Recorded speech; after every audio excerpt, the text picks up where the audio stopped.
वक्रतुण्ड महाकाय सूर्यकोटि समप्रभ निर्विघ्नं कुरु मे देव सर्वकार्येषु सर्वदा। आदिलक्ष्मी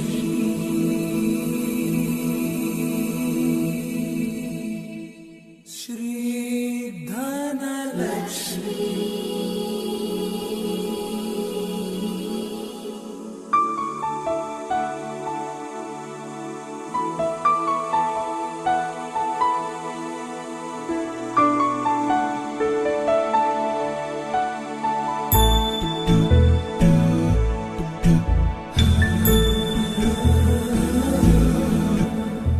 सुमनसवन्दित सुन्दरि माधवि चन्द्र सहोदरि हेममयि मुनिगणवन्दित मोक्षप्रदायिनि मञ्जुळभाषिणि वेदनुते पङ्कजवासिनि देवसुपूजित सद्गुणवर्षिणि शान्तियुते जय जय हे मधुसूदन कामिनि आदिलक्ष्मि जय पालय माम्।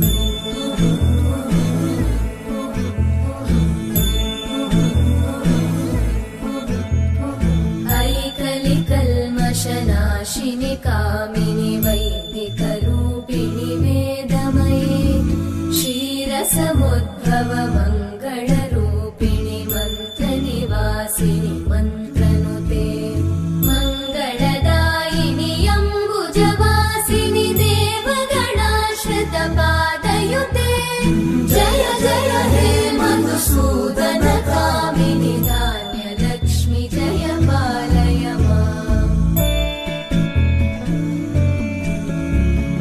जय वरवर्णिनि वैष्णवि भार्गवि मन्त्रस्वरूपिणि मन्त्रमये सुरगणपूजित शीघ्रफलप्रद ज्ञानविकासिनि शास्त्रनुते भवभयहारिणि पापविमोचनि साधुजनाश्रितपादयुते जय जय हे मधुसूदन कामिनि धैर्यलक्ष्मि जय पालय माम्।